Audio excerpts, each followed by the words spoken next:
This issue is wild. We spend most of it in Reality 616, and between the Imagined and Wolverine, Jones, and Doctor Doom, it really was insane and quite funny. So let's begin.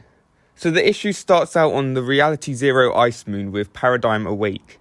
She explains that between her armor and the mech, she was able to survive, and the Foundation interrupts Tony's introduction by saying he should execute the Paradigm since she is a traitor.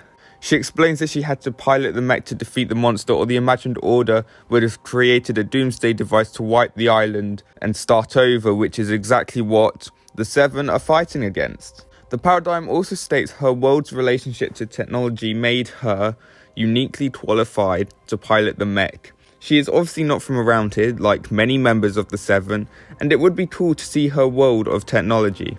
The Foundation reluctantly trusts her before finding out the mech is basically dead.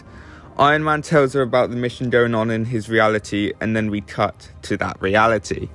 We're thrown straight into the middle of a fight between our heroes and more hybrid skins. Jones tells the Imagined to go easy as they need one for questioning.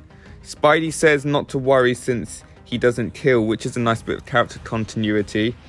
They capture one alive, but nobody speaks lizard. Jones says he's fluent in 342,000 languages, which is a lot, but nowhere near C-3PO's. And yet he can't understand the lizards. He says give it a week and he'll be able to, but the Imagined rightly states they don't have a week. They start up a fire to sit around together, and this is where a lot of interesting stuff happens. The Imagined tells Wolverine that her and the Order were both enhanced by their father, who she reveals to be Jenna, which is insane. The leader and founder of the Imagined Order formed to find perfect organizational system for the ideal civilization. At least that's how the Imagined puts it. Jenna's immortal, and by extension so are the sisters. The Imagined said her and the Order didn't mind being enhanced. It was Jenna's self-obsession with perfection she hated. Jenna threw the pair of them into the loop and betted on them not only escaping, but how fast they would do it too. And here's the wild part. The pair kiss. Anyway, back at the campfire, Spidey questions Jones about the picture he carries around. A picture of his family.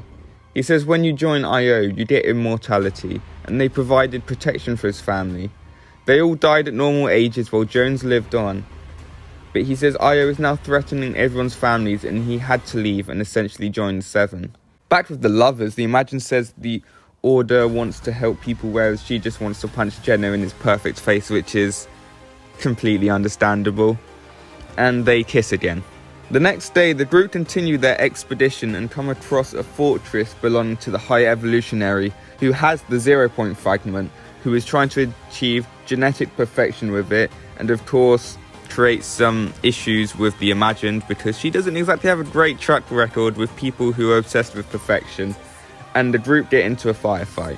Once Spidey gets inside, he finds Doctor Doom in possession of the 0 Point fragment before he lets hybrids loose and leaves. Doom travels back to Reality Zero, and so Jones fires up the portal gun to head home.